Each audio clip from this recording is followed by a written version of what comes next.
we're here for day 2. We thought it was going to get started a little late, and then sure enough, the UN calls for a break. They need more time for negotiations, and we know what's going on. Their negotiations are going on with the Palestinians. They want to upgrade their status. They want to be treated like a state. Your take, I mean, anybody who doesn't know about the UN, this is the way business is done here. There is nothing done. This is absolutely classic of the United Nations, and it's absolutely classic of the Palestinians. The Palestinians are playing a long-run game to try to weasel themselves into the United Nations, get themselves recognized as full members, and they'll take any opportunity from the General Assembly to UNESCO to these arms trade treaty negotiations to try to get themselves seated among the normal states of the world. And fortunately, so far, the conference has had none of it, but we'll have to see how it goes from here on out. Absolutely, but again, as you say, they've had none of it, and we're really not talking about, when you're talking about the issues that Palestinians are, we're not talking about anything that has to do with this treaty. No, this is completely irrelevant to the question of what's actually going to be in this very bad treaty that we may get at the end of the day. This is all about the Palestinian effort to claim that they should be recognized as a normal, legitimate member of the United Nations. This conference is just a means to the end for them. But when you talk about substance, we had the Secretary General today talking about how it is a disgrace that after all this time, we do not have a treaty that they say is going to prevent terrorism, it's going to stop organized crime, it's going to deal with human rights like what we're seeing going on in Syria and the Sudan. They think it's the answer to all the world's problems. Well, and if the treaty could do all these things, why couldn't it provide good weather as well? You might as well include that in the list of treaty criteria. For people who are in favor of this treaty, I have one really simple question. If the nations of the world are so enthusiastic about raising their standards for buying and selling arms, why don't they go ahead and do it themselves? Why do you need a treaty to force people to do what everyone claims they support anyhow? The answer to that is pretty obvious. Most nations in the room have no interest in actually negotiating a serious treaty. No, and you're talking about people like Russia, right now selling firearms to Syria. What difference would this treaty make? I mean, they can put all the language they want in there. It would probably make things worse, because what the treaty is going to do is it's going to say that nations like Russia, China, any member of the United Nations has the sovereign right to buy, sell, and transfer arms. And then it's going to add some human rights criteria on top of that. The Russians, the Chinese, the Iranians are going to look at the criteria and say, yeah, we've met those, we're good, we can go ahead and sell, which is our inherent right under this treaty. The only people this treaty are going to affect are going to be the law-abiding democracies who will look at these criteria and actually be forced to take them seriously. Treaties that affect some nations but not other nations are by definition bad treaties the U.S. should stay away from. Well, it's just like a gun law. What difference does it make? Who does it stop? But the one thing you get when you sit in that room is they see no distinction between military firearms, what they call conventional firearms. We're talking about civilian firearms, small arms, whatever you want to call it, because they don't have a definition. But that's the reason why Americans need to be concerned about what's going to go on inside that building this month. Absolutely. We've known for a long time this treaty is going to be, as I like to say, from bullets to battleships, a really big treaty.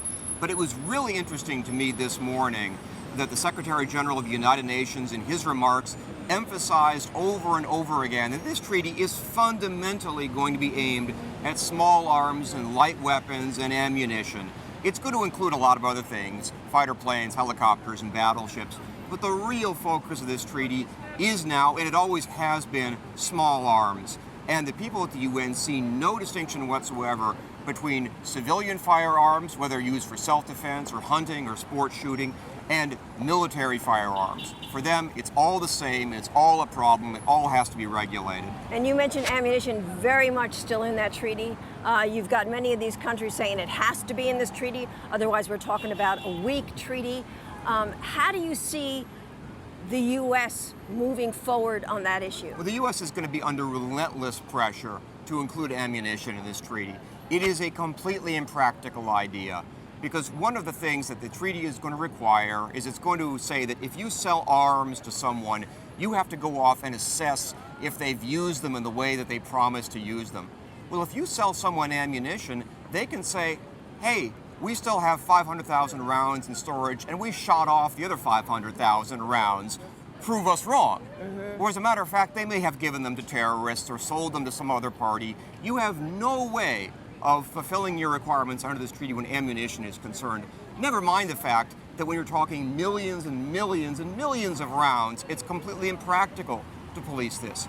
We have great trouble even doing what are called end-user checks on fighter planes. There are not very many of those. Yeah. You try applying that model to ammunition. It's hopeless. You know, and I know Wayne LaPierre is going to speak here towards the end of the week. He's going to talk about hands off when it comes to the Second Amendment. What's your message going to be when you speak here?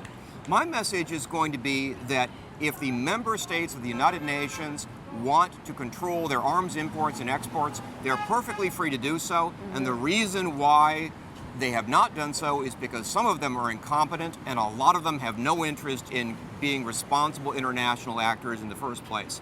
What they will try to substitute is a vast treaty with a huge scope covering everyone and sweeping a lot of different kinds of firearms up into a treaty that could have incalculable effects for American diplomacy, for American manufacturing interests, and potentially inside the United States as well. You know, and I know you've said for quite some time there will be a treaty. It sounds like they're going to do whatever they can to make sure there is a treaty, no matter what ends up in it.